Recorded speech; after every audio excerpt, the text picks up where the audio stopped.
Hello viewers, আসসালামু আলাইকুম। কেমন আছেন সবাই? এই তো সন্ধ্যায় ক্ষুধা লেগেছে অনেক, চায়ের সাথে গরম গরম চিতই পিঠা ভেজে নিচ্ছি। কিভাবে কেমন করে ছোট্ট ছোট্ট জিনিসপত্রের মধ্যে আমি পিঠা ভেজে নিচ্ছি, কেমন হচ্ছে সব কিছুই দেখে নেবেন। ছোট্ট কড়াইয়ে ছোট্ট ডাবু দিয়ে এক হাতা করে গোলা দিয়ে দিয়ে এরকম ছাঁচের পিঠা বানিয়ে নিচ্ছি। আর এটাকে এক এক জায়গায় এক এক নাম বলে, চিতই পিঠা, ছাঁচ পিঠা, শাঁস পিঠা, মানে হরেক নাম, এক পিঠার হরেক নাম। খেতেও কিন্তু খুব মজার লাগে, তাই না? এটা খেতে মানে কি দিয়ে খাওয়া যায়? আমার মতে গরুর মাংসর ঝোল দিয়ে, হাঁসের মাংস দিয়ে, তারপরে অনেকে ঝোলা গুড় দিয়ে, লালি গুড় দিয়ে, এরপরে মানে বিভিন্নভাবে ভর্তা দিয়ে। ঢাকা শহরে তো শীত গ্রীষ্ম বর্ষা সব জায়গা সময়ই চলে। তো আমি সন্ধ্যায় এই হুটহাট করে কয়েকটা পিঠা বানিয়ে নিলাম চা খাওয়ার আগে। আজকে মনে হচ্ছিল একটু ভর্তা দিয়ে, ঝাল ঝাল ভর্তা দিয়ে একটু চিতই পিঠা খেতে। তো এই তো এখানে ধনা পাতা, কয়েকটা চিংড়ি আর পেঁয়াজ রসুন কাঁচা মরিচ, শুকনো মরিচ পুড়ে দিয়ে সব সহকারে একটা ভর্তা বানিয়ে নিয়েছি ব্লেন্ডারে ব্লেন্ড করে। আর পাশে শুকনো মরিচ আর মরিচ দিয়ে আর শুটকি মাছ দিয়ে একটা ভর্তা বানিয়ে নিয়েছি, মানে বাজারে যেভাবে বিক্রি করে।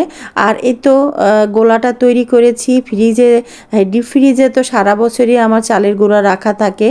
তো সেই এটা কিন্তু ভাত খাওয়া হয় যে চাল দিয়ে, কি চাল মানে সেই চাল দিয়েই, এই মানে সেই চালের গুঁড়া, এগুলো চালের গুঁড়াটা দিয়ে সব পিঠাই কিন্তু অনেক মজার হয় দেখতে। কিন্তু একটু কালছে এই আটাগুলা, মানে আতপ চাল যেরকম একবারে ধবধবে সাদা হয়, তো ভাতের চাল কিন্তু মানে, তবে আমি ভাতের চালটাই বেশি আটা করে রাখি এই জন্যই যে এই চালের আটা দিয়ে সব ধরনের পিঠা খাওয়া যায়, একবারে চিতই থেকে শুরু করে ভাপা পিঠা পর্যন্ত, মানে এমন কোনো পিঠা বাদ নাই যে এই আটা দিয়ে হয় না। তবে এর সাথে একটু আতপ চাল দেওয়া থাকে, একটু ঘ্রাণ হয় খুব সুন্দর, সুগন্ধি আতপ যেটা, মানে চিনি গুঁড়া। তো এই 2 কাপ আটা দিয়ে আমি যে কয়েকটা পিঠা বানিয়ে নিলাম ঝটপট করে, একটু খাবো তাই খাইতে ইচ্ছে করলো ঝাল ঝাল ভর্তা দিয়ে পিঠা। তো ওর বাবাকে প্রথম পিঠাটা তুলে দিয়ে এসেছিলাম, কেমন হয়েছে দেখো তো। অসংখ্য মানে ছিদ্রযুক্ত, একবারে জালির মতো হয়েছে পিঠাগুলা। আর এই ভাতের চালের পিঠাগুলা কিন্তু খুব মচমচে হয়, এটা অনেক মচমচে হয়েছে। আর কত অসংখ্য ছিদ্র। তো আমি যেহেতু কাবাব কাঠি দিয়েই তুলছি, এই জন্য এই তো একটা দুটা করে বড় ছিদ্র কিন্তু পিঠাতে থাকছেই, এই যে টেনে টেনে তুলছি তো এই জন্য। আর অনেক সুন্দর মসমস করে, খেতেও খুব ভালো লাগে। তো আমি মাঝে মাঝে এরকম করে পিঠা বানিয়ে নেই। তো আজকে আবার মানে খুব মন চাচ্ছিল একটু ভর্তা দিয়ে, ঝাল ঝাল ভর্তা দিয়ে খাবো। তো এই জন্যই তো এই 2টা ভর্তা বানিয়ে নিয়েছি, বেশি কোনো ভর্তা বানাইতে পারি নাই। আর দেখেন পিছন দিকেও কত সুন্দর হয়েছে। যদি ওর বাবাকে বলছে যে একটু রস বানিয়ে একবারে কয়েকটা বানিয়ে তো ভিজিয়েই ফেলতে পারতা। তো আমি বলছি হ্যাঁ, পিঠা খাইতে গেলে ছেলে মেয়েদের কথা মনে হয়, নতুন একটা বউ হয়েছে তার কথা মনে হয়। তো একা একা পিঠা খেতে ভালো লাগে না, ওরা আসুক তারপরে খাবো। একবার আসলো, চলে গেলাম বিয়ে বাড়ি যেয়ে তো নানা ধরনের পিঠা পায়েস, মানে যা ছিল ভাই খেয়ে দে।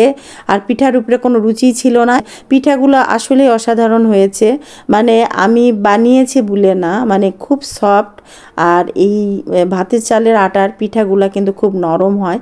তো এই তো এখন খাবো পিঠা, চলে আসলাম টেবিলে।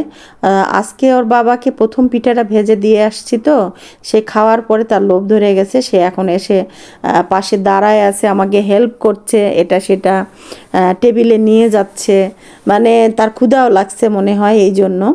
তো এই তো এই ভর্তা আমি প্রথমে শুরু করেছি এই ধনিয়া পাতা ভর্তা, মানে চাটনিটা দিয়ে। আর ওর বাবা খাচ্ছে হলো শুটকি মাছ আর মরিচের, মানে এই দিক দিয়ে চোখের পানি আর নাকের পানি একাকার হয়ে গেছে।